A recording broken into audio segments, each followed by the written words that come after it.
crime where he killed these 3 people, was the government watching him pretty closely? Because he had this record. Well, that question went to the top FBI agent in the area at that time, Special Agent Michael Cast. He was asked by reporters the day after the attack if Miller was on their radar. We are aware of his existence. We are aware that he was arrested.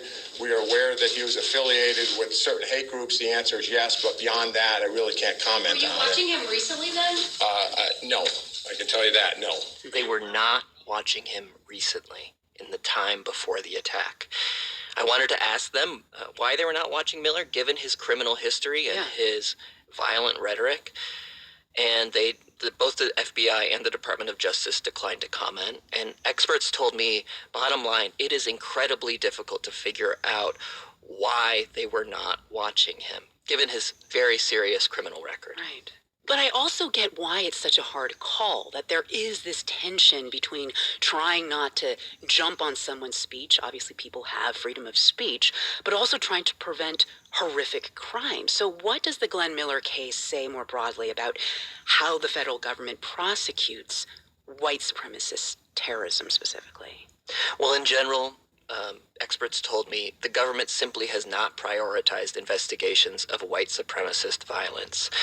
The FBI over the summer said while they are making it a top priority, that 80% of the resources for FBI terrorism cases are going to international terrorism, into groups like Al-Qaeda or ISIS. Oh, and right. 20% is going into domestic terrorism. Only 20. That's and amazing.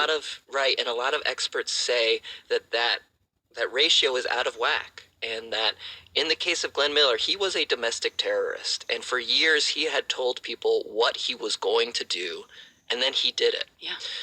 But I talked to Kathleen Ballou. She is a professor at the University of Chicago, and she has studied the white power movement extensively. And here's what she told me. For many of them, this is a matter of faith.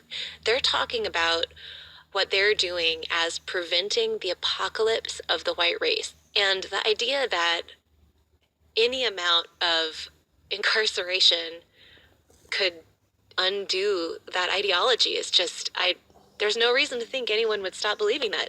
So in other words, with an ideology of hate, there's no way you can just arrest your way out of this problem.